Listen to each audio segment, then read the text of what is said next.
నమస్తే. ఇన్నాళ్ళు నన్ను సపోర్ట్ చేస్తూ, ఎంకరేజ్ చేస్తూ మీ ప్రేమని నాకు అందిస్తున్న ప్రతి ఒక్కరికి కృతజ్ఞతలు.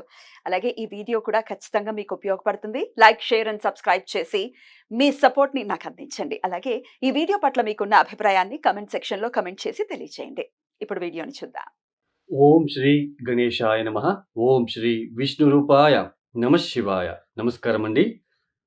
2024 జూన్ మాసంలో ద్వాదశ రాశుల వాళ్ళకి ఈ మాసమంతా ఎలా ఉందో తెలుసుకుందాం. దానికన్నా ముందు ఎవరైతే ఈ వీడియోని చూస్తున్నారో లైక్ చేయండి, షేర్ చేయండి, సబ్స్క్రైబ్ చేసుకోండి. మరియు ఈ ఒక మాసంలో గ్రహ సంచారం ఎలా ఉందో తెలుసుకుందాం.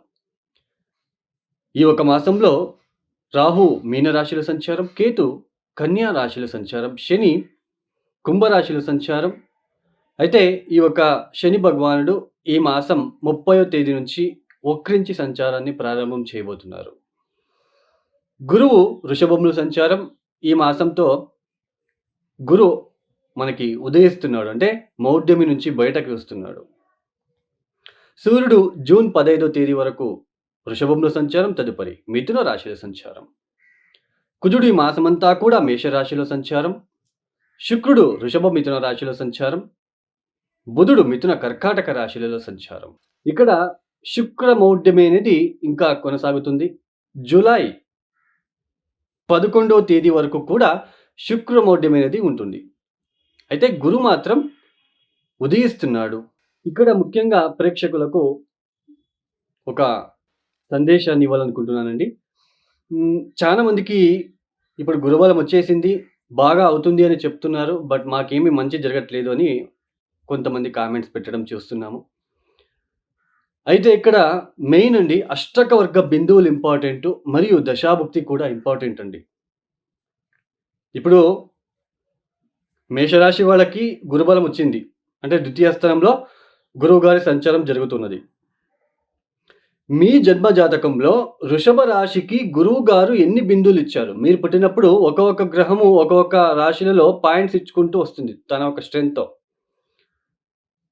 ఆ పాయింట్స్‌ని మనం అష్టక వర్గం బిందువులు అంటాం. సో, మీ యొక్క జన్మ జాతకంలో వృషభానికి గురువు గారు ఎన్ని బిందువులు ఇచ్చారు? ఇది చూసుకోండి. 0, 1, 2, 3 ఇట్లా ఇచ్చి ఉంటే కాస్త ఇబ్బంది పెట్టే రకంగా ఉంటుంది. అంటే గురుబలం ఉన్నప్పటికీ అది పెద్దగా యోగించదు. అయితే 3 కన్నా ఎక్కువగా ఉంటే ఆ ఒక గ్రహం అనేది స్ట్రెంగ్త్ అనేది బాగా బలం అనేది ఉంటుందని అర్థం. అదే సేమ్ ప్రొసీజర్‌నే ఏలినాటి శనికి కూడా అప్లై చేసుకోండి.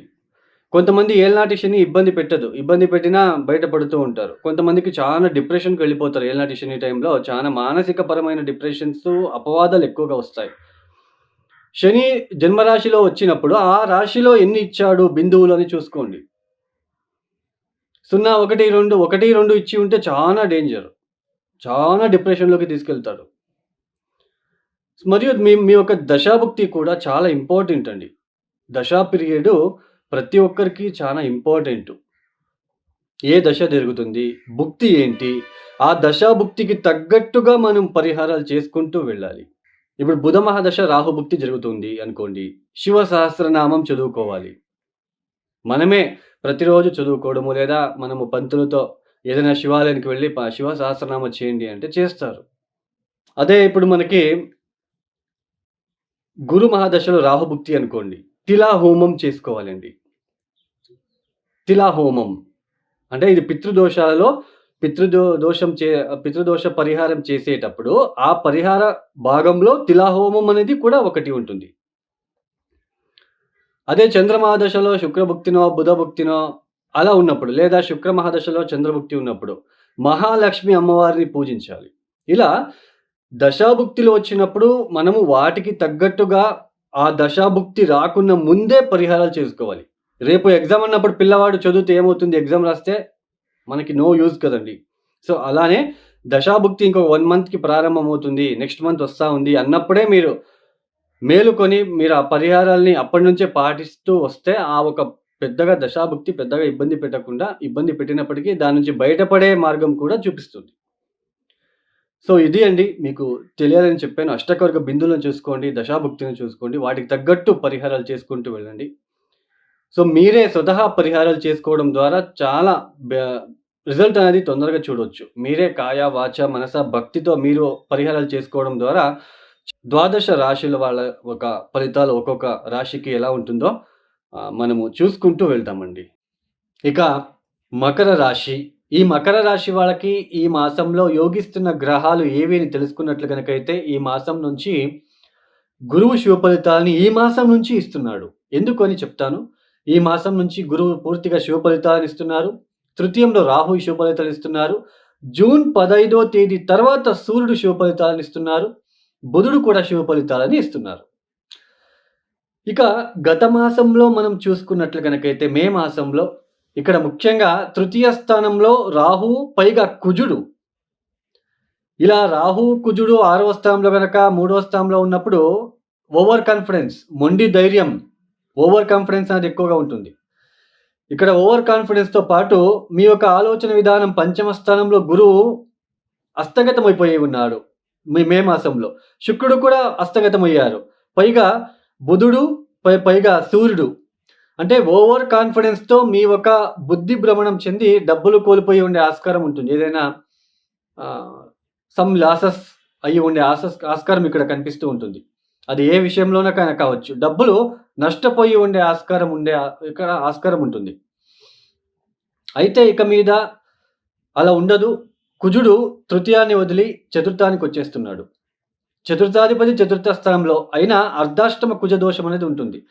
ఇక్కడ కుజుడు స్వక్షేత్రంలో ఉంటున్నాడు. ఇబ్బంది లేదు. అయినప్పటికీ ఎలాంటి ఇబ్బందులు వస్తాయి అంటే ఇక్కడ ద్వితీయ స్థానంలో ఉంటున్న శని తృతీయ దృష్టితో చతుర్థాన్ని అంటే మేషరాశిలో కూర్చున్న కుజుడిని చూస్తున్నాడు కాబట్టి ఇంటికి సంబంధించిన విషయంలో గృహ మార్పిడి కావచ్చు లేదా వాహనం విషయంలో డబ్బులు ఖర్చయ్యే సూచనలుంటాయి.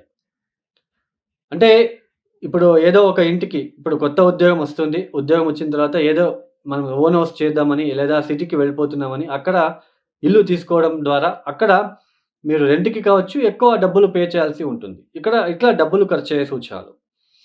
లేదా వాహనం స్వయంకృత అపరాధం, వాహనం రాంగ్ రూట్‌లో వెళ్ళడము, అక్కడ పెనాల్టీ కట్టడం లాంటివి కూడా ఉంటాయి. ఇక్కడ అంతే ఈ చిన్న చిన్న మిస్టేక్స్ వలన మీకు డబ్బులు కోల్పోయే అవకాశాలు ఉంటుంది తప్ప మిగతా ఏం పెద్దగా ఉండదు.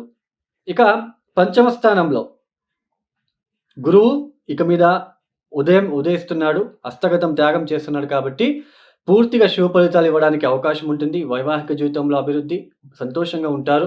మీ యొక్క తెలివితేటలకి అంటే మిమ్మల్ని గుర్తిస్తారు. సమాజంలో మీ పేరు అనేది ఉంటుంది. మిమ్మల్ని గుర్తించే అవకాశాలు ఉంటుంది. అది పని చేసే చోటు కావచ్చు. మీరు చేసే పనుల వల్ల ఒక ఐడెంటిఫికేషన్. అంటే ఇలాంటి వ్యక్తి ఇలా బాగా పనిచేస్తున్నాడు. ఒక గుర్తింపు వస్తుంది. సమాజంలో కీర్తిలు వస్తాయి. కీర్తి ప్రతిష్టలు పెరిగే సూచనలు ఉంటుంది. తర్వాత ఆకస్మిక ధనలాభము, పాత మిత్రులని కలుసుకోవడము, ఎవరైతే మిమ్మల్ని వదిలిపెట్టి వెళ్ళి ఉంటారో ఏదైతే గత కాలంలో ఈ ఒక మాసం నుంచి మిమ్మల్ని వెతుక్కొని వచ్చి మళ్ళీ మీతో మాట్లాడడము, సారీ చెప్పడం లాంటిది కూడా ఇక్కడ కనిపిస్తూ ఉంటుంది.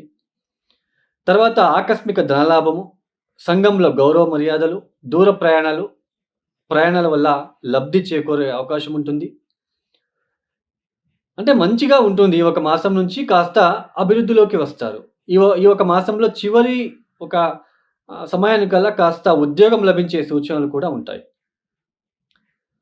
సో, ఉద్యోగం వస్తుంది. మీకు ఇబ్బంది లేదండి. ఆకస్మికంగా మీకు ఉద్యోగం లభించే సూచనలు కూడా ఇక్కడ ఉంటుంది. ఇక్కడ ముఖ్యంగా ఈ మకర రాశి వాళ్ళు ఇక మీద మీకు మంచి జీవితాన్ని మీకు ఇవ్వడానికి అవకాశం ఉంటుంది గ్రహాలలో. ఎందుకంటే మనకి గురువు హస్తగత త్యాగం చేసి ఉదయించాడు కాబట్టి. సో, తప్పనిసరిగా ఈ ఒక మకర రాశి వాళ్ళు చేసుకోవాల్సిందల్లా హనుమంతుడిని పూజించండి. ప్రతిరోజు హనుమాన్ చాలీసా చదువుకోండి. మంగళవారం పూట హనుమంతుడికి దీపం పెట్టి రావడానికి ప్రయత్నం చేయండి. చిన్నపాటి కొబ్బరి బోండం నీళ్లతో జలాభిషేకం చేయించడానికి ప్రయత్నం చేయండి. తమలపాకుల ఆకులతో హారాన్ని వేయడానికి ప్రయత్నం చేయండి.